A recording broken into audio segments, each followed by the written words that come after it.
یہ ہے کہ کہا جاتا ہے کہ حضرت ایوب کو ایسی بیماری تھی جس سے ان کے جسم میں کیڑے پڑ گئے تھے، ٹھیک، جو کہ لوگوں میں نفرت کا موجب ہو سکتی ہے. ٹھیک ہے. کیا نبیوں میں ایسی بیماریاں ہوتی ہیں جو کہ نفرت کا موجب ہو جائے؟ حضرت ایوب کے مطابق آتا ہے نا یہ. ہاں. تو پھر نبی نہیں تھے وہ. ہاں. پھر اور ان کو بھی کیسے ہیں اور بھی نبی کو ایسے ہیں جن کے خدا جن کے مطلب بتایا گا وہی بات کریں گے نا، جو نہیں بتایا ہم کیوں بتائیں. خدا تعالیٰ نے بعض نبیوں کو قربانیوں کا نمونہ بنا دیا ہے تاکہ بے ایمان انسان اس سے ہدایت پائے.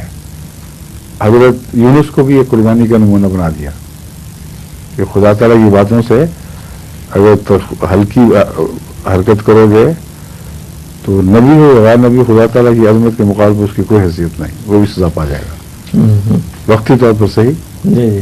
اور جب تک اپنے ظلم کا احساس اسے گھیر نہ لے، کوئی اور پناہ نہ پائے خدا کے سوا، اس وقت تک اس کی بخشش نہیں ہوگی. لیکن حضرت نوح کو کیسا ایک نمونہ بنا دیا. حضرت نوح آپ کہیں نبیوں کے، اب اس طرح آپ بنا لیں کہ کیا نبیوں کے لیے جائز ہے اور دوسروں کے لیے بھی کہ خدا کی پیشگیوں سے ایسا سلوک کریں؟ جائز نہیں ہوگا. یہ سوال ایک عظیم لوگوں میں سے ایک کو نمونہ پکڑا ہے اور باقیوں کے لیے عبرت بنا دیا.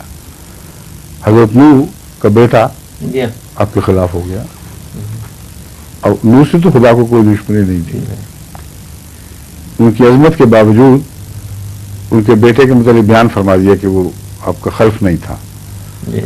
اور اب کوئی سوال اٹھا دے کہ اس کا مطلب یہ ہے کہ نیک لوگوں کے بیٹوں کو اس طرح ہونا چاہیے، تو کوئی سوال نہیں ہے.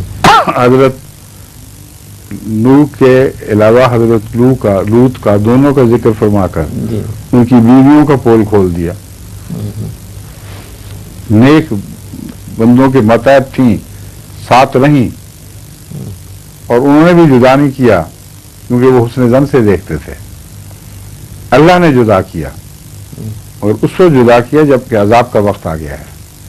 ان کو پھر مجرموں میں پھینک دیا. تو خدا سے زیادہ کون اپنے نبیوں کی پاکیزگی کی حفاظت کرتا ہے، ان کے نام اور عزت کی حفاظت فرماتا ہے. لیکن یہ سب قربانیاں ہیں ان انبیاء کی بنی نوع انسان کو سمجھانے کی خاطر. سمجھے؟ ان سے کوئی عمومی استنباط لمبے نہیں کیے جا سکتے کہ کیا نبیوں میں یہ بھی ہوا کرتا ہے، کیا نبیوں کی شان کے مطابق ہے.